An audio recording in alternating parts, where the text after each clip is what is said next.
Hello and welcome. Maybe wondering how you got here. Maybe questioning your choice of podcast. In this series, you'll hear a variety of stories that may or may not be fact or fiction. Welcome to the Simdicate Files. I'm DeuceMS, and I am joined, of course, by AO Mike 83. Hey, everyone. Bone 13 Gaming. Who, me? And GaminGargoyle. Heyo. What? The Simdicate Files is a weekly or bi-monthly series in which the Simdicate gets together and talks about a variety of subjects.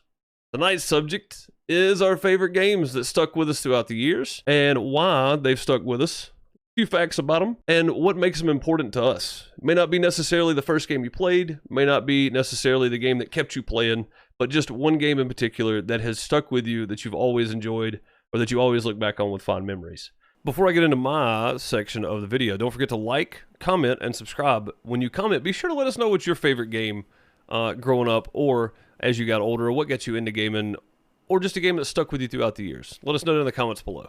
Mine is Trials. Trials Games was developed by Red Lynx, and it's based loosely on a real-life motorsport sport called Motorcycle Trials.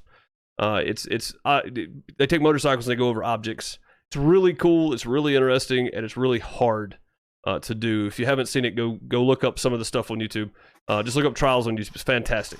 Really hard, really difficult looking stuff. I've never actually tried it myself. Don't want to. I like my bones where they are.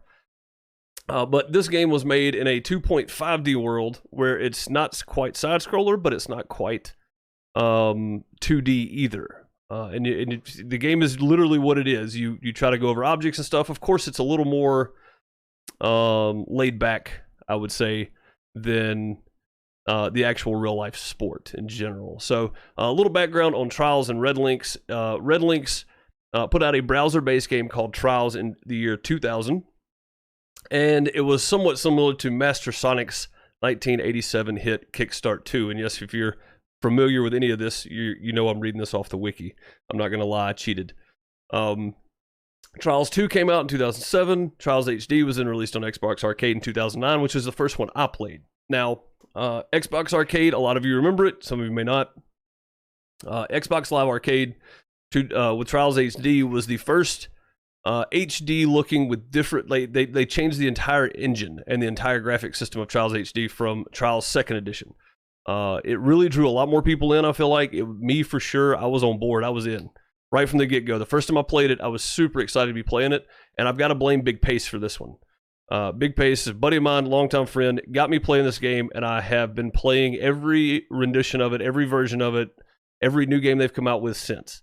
Fantastic games. Trials Evolution was next on board, Trials Fusion.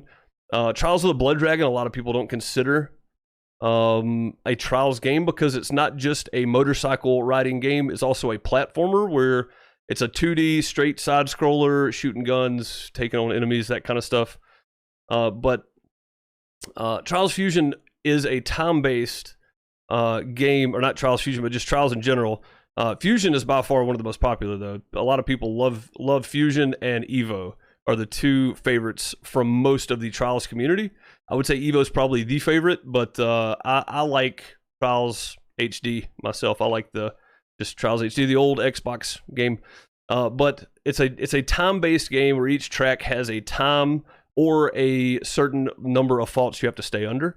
So the faster time you get, the higher you up on the score, higher you go on the scoreboard. But for me, it's never been about beating other people. For me, it's always been about bettering my score, right? And it's a constant reminder that you can be better than your previous self every day versus trying to be better than somebody else. And that's what Trials represents more to me than just the game itself. Like, it's a constant reminder that you can be better than yourself yesterday.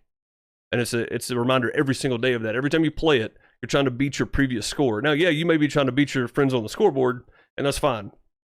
But to do that, you're also going to have to beat your own score. So, I mean, you can be competitive with it. They have community-based contests, tournaments, that kind of thing. The ninja tracks are a whole different deal. It is a completely different difficulty level than just speed running and racing to the end the fastest. It's really, at that point, just about completion, regardless of how many faults or how fast you did it. And overall, Trials is just a game that it really reminds me that to get better, you have to have patience and you have to practice. And you have to put in the time. And to me, that's the most important thing. And that's pretty much it. That's the reason Trials has stuck with me through all these years. And I'm still a fan of it. I'm not as good as I used to be because my hand-eye coordination as I get older is not so good. But it's still one of those games that has always stuck with me. Yeah, I mean, if you want a challenging game, go check it out. Up next is AO Mike 83. Hello, everyone. And my game would have to be, this is an old one. We're going back to the mid-90s here.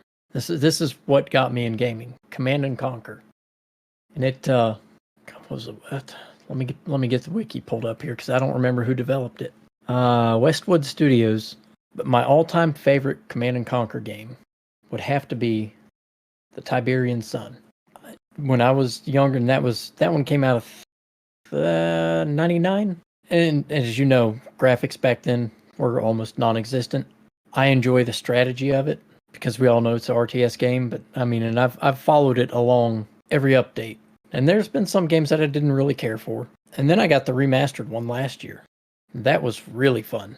I just wish it did a little bit better on the channel. Yeah, Command and Conquer. If you're not familiar with the game, well, they're all RTS games, of course, real-time strategy. They're not a first-person shooter. Oh boy, I did not study for this test, so forgive me.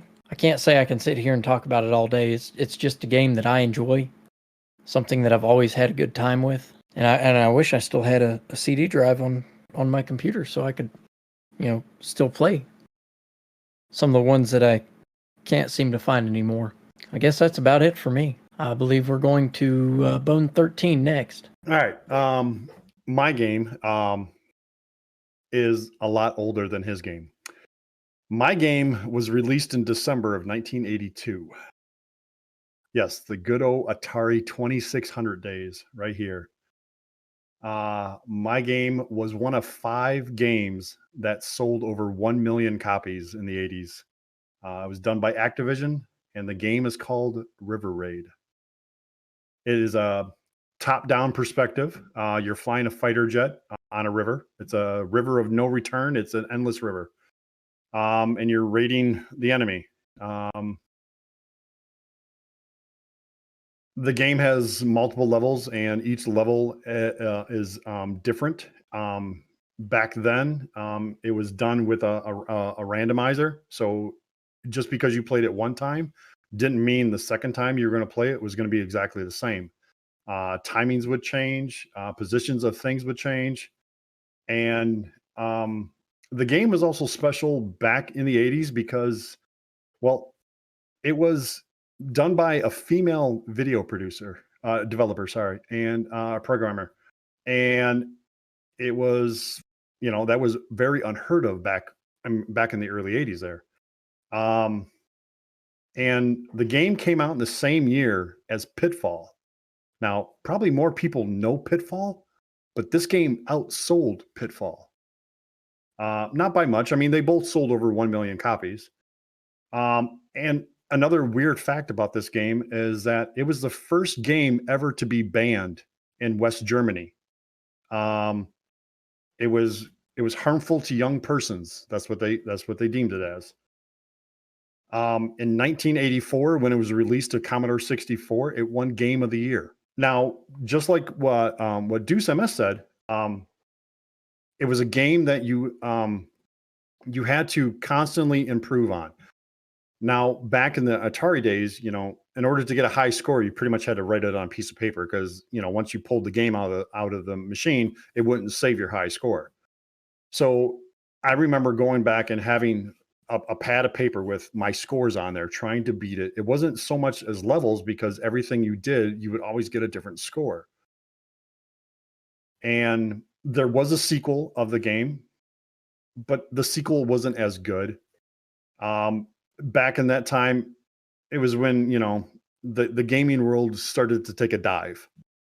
And I think people were trying to just rush out games, trying to save the gaming industry, and it wasn't as good. The gameplay was similar, but a lot of the mechanics were changed and stuff like that. And it didn't receive a very high score. Another thing about this game, though, up until 1996, this game was rated on the top 100 list of all time for all games. Now, my personal reason on why I like this game, though, one, it brings me back to my childhood. My aunt had an Atari, and I would go over on weekends during the summertime and all that, and I would spend time with her. And when it rainy and stuff like that, or nighttime or whatever, I was allowed to play on the Atari. And this was one of the first games I played and I loved, and it just brings me back to a simple childhood. Brings me back tons of memories of gaming and with family and stuff like that. And for as simplistic as it is, I mean, we're talking 1982 graphics here. I could fire up that game right now and play for hours. And I would still be writing down my scores on a piece of paper, trying to beat my last score. That's why that game is so special to me, and why I think it's my top game. But now I'm curious to see what GaminGargoyle has to say on what his favorite game is. Oh, my favorite game. Well, I base that one on the one that gives me the most smiles and memories of gaming. Every time I think of gaming, it's like, if I were to create a game, what would I want to have that level of excitement come forward with? And Rock and Roll Racing back from '93 for the Super Nintendo was amazing. We got to play it with some friends, and my brother and I just loved it. And we found out it was coming out for the Genesis the next year. Actually, it was just a couple of months or something different. And we had to get it. We worked our butts off. We went from door to door trying to get, lawns mowed just so we could get this game. And to me, it all boiled down to all the mechanics of the game, being able to shoot from the sides, forwards, upgrade everything. It wasn't a matter of how well you race because of all the different additives that they had in there, like oil slicks or rocks or bumps or anything along those lines. Just the soundtrack just made you want to race. There was Paranoid. It just was, anytime that came on, it was just a big boost of excitement. The comic art style of it, has always ringed. I like the comic looks, obviously. Just the skill that you needed you didn't have to be a professional or a newbie to play it fairly. It was just you and one other person and two other computer players, or 3 AI if you're playing on your own. And the commentary from I had to look it up from, Wikipedia, and it says the guy's name here is Loudmouth Larry. So Larry Supermouth Huffman, who makes enthusiastic comments like, "The stage is set, the green flag drops, or let the carnage begin," and the player's name. All those additives were just what my brother and I needed to have so much fun with the game. In the end, we ended up getting our sisters involved. We ended up getting my parents involved because it was the music that drew them in. My parents could relate to it, and it wasn't the squeaky 16-bit sounds and that you always had. It was nice. It was licensed in what we would call it nowadays. It was, it just brought us all together as a group. And what to me is really cool is that it was Interplay back then. We now know it as Blizzard today. And you can find it on the Microsoft Windows if you're on PC, Xbox One, PlayStation 4, Nintendo Switch at the Blizzard Arcade Collection, made available as of February 2021 this year. That is, my brother and I are going to be taking like 4 days where we're just decompressing from the world, and we're going to play that together. And I cannot wait for when that happens. He's just got to get his holidays booked, and I got to make sure I can get mine to work out with him, and we're going to do it. It's just, to me, that was the absolute greatest game I've ever played, because it just brought all that excitement, not only to me, but my whole family. It was there and it was real. It was just a great game overall. Yeah, I mean, I can't really add too much more to that.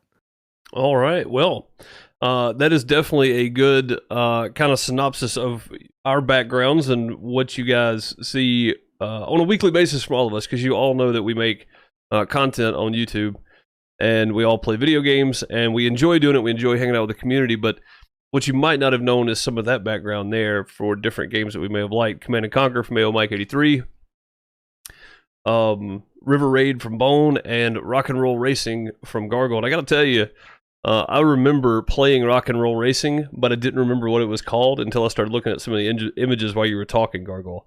I remember playing this game, dude. It was a lot of fun. It was a lot of fun. It was amazing for the time. Like I said, there was never a bad moment. You couldn't, you could be the best racer, but it just took the guy with the right weapon to take you out from first to third. It was a perfect game. Perfect. That is 100% true. Yeah. So, Bone, I've got to tell you, I've never played River Raid. You gotta try it. I've never played it, man. And I was looking at some images while you were talking about it as well. It looks like it'd be a lot of fun. I got to find an Atari. Yeah, gotta find an Atari. There is a Windows release on it. It's on the Activision Atari 2600 Action Pack. It's released on Windows. That's cool.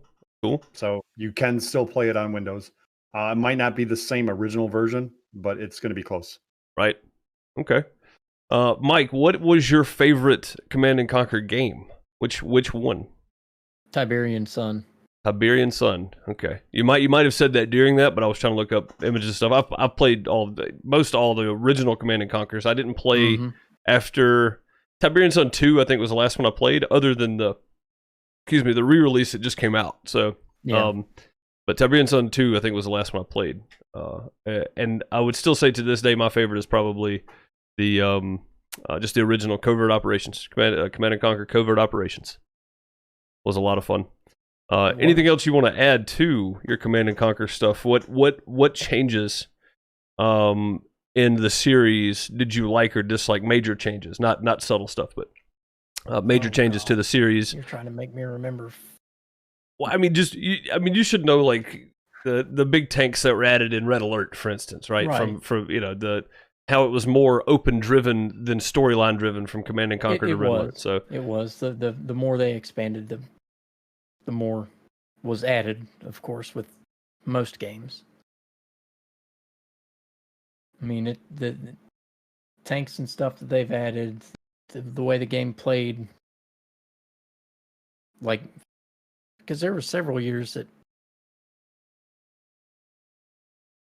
over the years it got better or easier to play, I would say, but maybe I was just getting used to it. I don't know. I think you just got better at it, because I never got any better at it, and it did not get easier. It got harder. It got way harder. Bone, is there anything in River Raid 1 to River Raid 2 that really stuck out that made it not any better, or that made it better, that made 1 better than 2? Because you mentioned while you were talking that you felt like River Raid 2 didn't quite have the impact that River Raid 1 had. What was the definitive moment that really made the main difference? Now you're going to have to remember an Atari console. You had a joystick with 1 button, right? Right. Well, in River Raid 2, you were taking off from an aircraft carrier, and your 1 button is still just your fire button. You needed to select the level difficulty switch on the console itself to take off from the carrier. Then once you did that, you were fine. You were flying, but you had elevation now to deal with too. Whereas in River Raid 1, there was no elevation. You were just flying or you crashed. One of the two. And you couldn't really tell on which elevation you needed to be on. And sometimes it would be hard to fly over objects at sometimes, or fly under objects, because you could never tell exactly how high you were. So you could think you're lined up to shoot something, but you're not even close. Whereas in River Raid 1, everything is, it's a flat 2D map, and everything is on the same level you are. So as far as gameplay goes, I mean, they try to make number 2 a more challenging game, but I think they made it to where it just, because of the mechanics of it, they turned off a lot of the players. So, right. And the game came out, I want to say about 6 years after the fact. And I mean, we're talking late 80s. How many people were still playing on an Atari back in the late 80s? I mean, most people had gone to other stuff, right? I mean, Exactly. And Nintendo was already out. Nintendo's out, yeah. Yeah. So, like I said, I like I said in my speech, it was at the decline of Atari when that second game came out. None of the original people were involved in River Raid 1 were involved in River Raid 2. So it was a completely different team and everything, and just nothing copied over. Right. I mean, okay, that makes sense. I mean, that makes total sense. Sometimes the second edition of games is just not quite as good as the first, and it's because they had a successful game and then they tried to make those improvements, but it failed in the long run, and can really be the downfall of a game. Gargoyle, did you play Rock and Roll Racing 2? No, I did not play the second one because it didn't have the licensed music or anything that was, the big draw in for me. And by then I'd also moved on and was playing other games for testing and stuff by about that point in time. So right, there's just never that, moved away from home. So I didn't have, that, couch on, action, couch play with my brother type deal. Right, yeah, so just looking at some of the images here, it looks like Rock and Roll Racing 2 came out for PlayStation as well, so it would have been much later. It probably would have been a much different game than what you remember playing with your brother sitting on the couch. And I can't tell you how many people I know that I game with over the years that have told me that story where their favorite the reason they like watching content, I mean, that we are content creators, right? So I mean, the reason that people like sitting down and watching people play video games is not just a conversation they can have, but also that experience that may take them back to their childhood, so I've had another guy tell me the same thing, that he enjoys watching people on Twitch and stuff because he had that experience when he was a kid of him and his brother, right? They had one controller because somebody had broke the other one, so they would sit and watch each other play, and they get that feel from it. So I mean, maybe you didn't get that same experience because you said you had moved out and that kind of stuff, but do you think you would have played it? I mean, it was a totally different game at that point, right? So exactly, being totally different. Back then, I mean, the rentals were just coming through. Like you could go out and rent a game type of thing. So it probably would have been one of the things where I would have picked it up. Say my brother and I had gotten together during the time frame when it was like popular, just released. right. But that type of thing. But it was never. It never had the hype behind that. It's got the good music. It's going to, you know what I mean? It's like, oh, wow, like we can all play this and it doesn't matter. You're not going to get one person who's always better at, the shooting and one person who's better at racing or one person better at sports. It was just a free for all that was fair for all. And it was fantastic. Right. Mike, do you think that, I know that it's been said that Westwood really set kind of the tone for RTS games with Command and Conquer when it came out, and I can my personal experience, I can definitely say that I think they did. Is there an RTS game today that you play or that you would play that kind of gives you that feeling of Command and Conquer again? Oh God. Oh no, he's asking me questions again. Yeah, right. Probably Age of Empires. But I mean, that's there again, it's not a very recent game. Age of Empires 4 is, though. Comes out in August. True. Mm-hmm. Gives me something to look forward to. Mm-hmm. If you haven't seen the trailer for it, it looks really good, by the way. I might have to look into that because I yeah, I mean, for me, my natural move too was from CNC to AOE. So I mean, I went from Command and Conquer to Age of Empires. So yeah, I did kind of the same thing. But yeah, look into AOE 4, man. It looks really good. I don't know for sure if it comes out in August. Nobody don't take that to the bank. I don't really know if that's the date, but fall of 2021. Fall of 2021. There you go. Yeah, so AOE 4 coming out fall of 2021. Should be great, man. I watched the trailer for it. It looks really good. I thought about doing a review breakdown, but I don't know enough about AOE to go back because I only played 1 and 2. I never played 3, so I don't know what changed from 3 to 4. I would feel stupid trying to sit down and make that video. So I was like, nah, I just won't. I figured this would be a good opportunity to talk about it, though. Yeah, but in my opinion, that game, they're different, but they're similar in a lot of ways. Right. Oh yeah, for sure. I mean, they're similar, but they are way different. Yeah, way different at the same time. You're absolutely right. So cool. You got something to look forward to. AOE 4. Go check out the trailer and decide if you want to play it or not. Yeah, I've got it on my wish list now. Nice. Bone, do you think that so I was just sitting here thinking about this while we were talking. Do you think that River Raid was some sort of influence? Now just stay with me.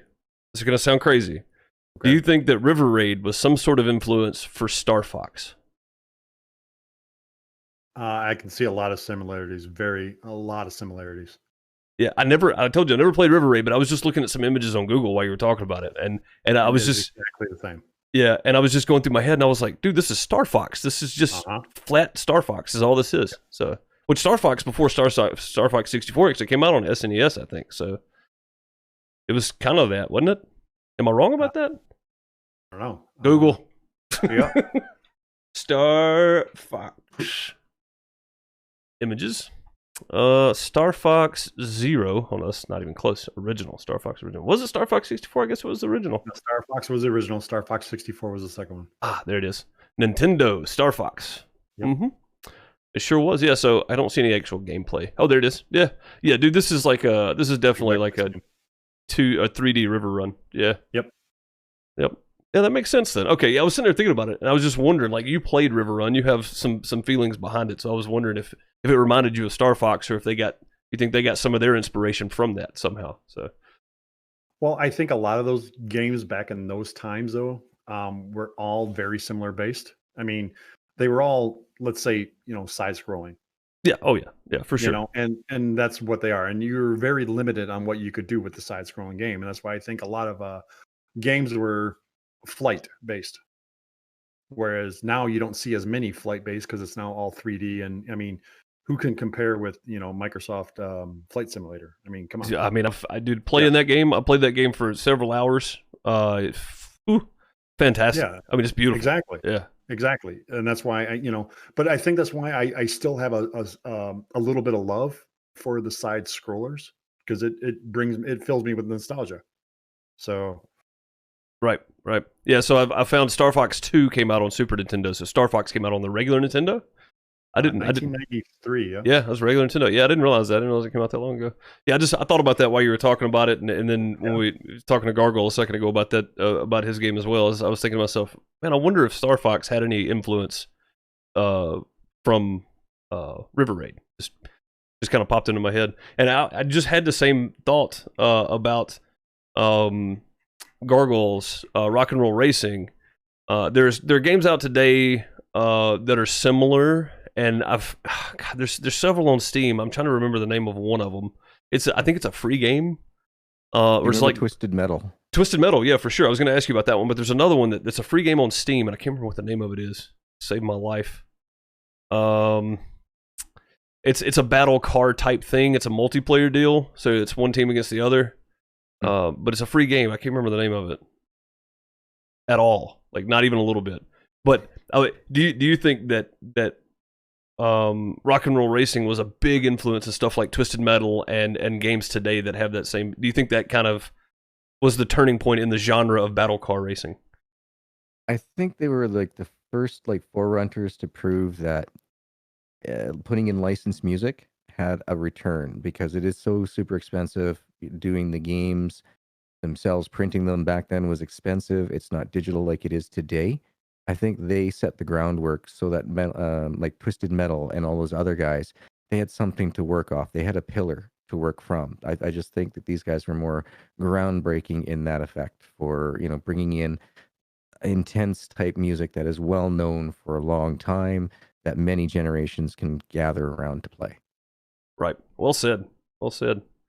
I can definitely see that. And I guess since I compared all of your games, I think Excite Bike for Trials was kind of my first take into that. I never played, The predecessor? Yeah, like a predecessor, or just my first memory of a motorcycle racing game was probably Excite Bike. So I never played Kickstart 2, so I don't know. I don't know what anything about the game. I don't know when it came out, but know nothing about it really. So it was made by Moby Games, but this was the one they compared to. Kickstart 2 was compared to Trials, on the Wikipedia. So, but for me, it was Excite Bike. So I think Excite Bike probably is the reason I have such a love for Trials. So, I loved Excite Bike. It was so much fun. One thing you might want to look into there, Deuce, is called Enduro Racer. It was a Sega Master System game, and I think that Trials was actually influenced by this game. Enduro Racer. Oh, oh, you're probably right. Yeah, just looking at some of the images here. Yeah, I could see that. Oh, they had the actual motorcycle in the arcade too. That's pretty cool. Just pulled up some of the images on Google here. This is pretty neat. Mm-hmm. Yeah. No, we had a lot of fun. I've dumped a lot of coins into that, and as you're talking throughout, talking about your trials and such, I was going, yeah, I wonder if they have anything to do with Enduro Racer, because doing the jumps, having to, be in the right positions for certain things. You didn't do it right, you were going into a rock, a wall, or you were going to a cactus, or, there was just so many different things, but it was being that top down one direction where you only really have your left and rights. You don't really have so much forwards. You got to lift up the front wheel to be able to take the jumps.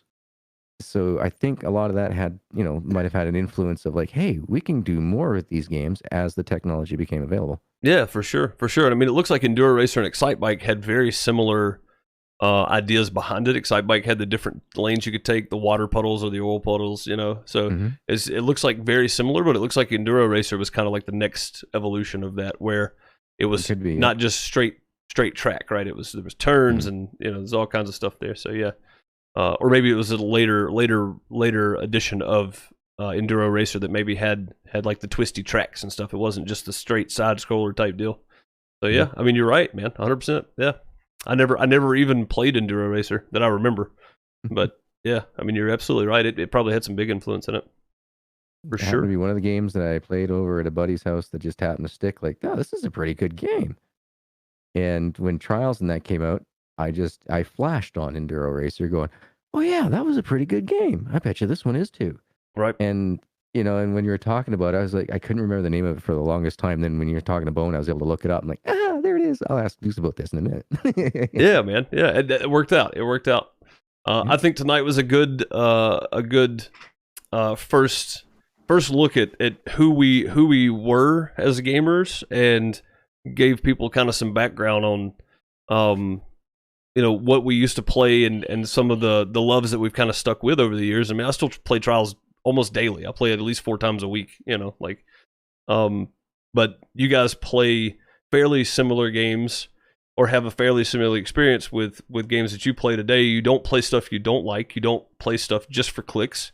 You play games that you enjoy, and I think that's the main thing. I think that's what I took from hearing all of you talk about games, and the game, the kind of game you stuck with over the years.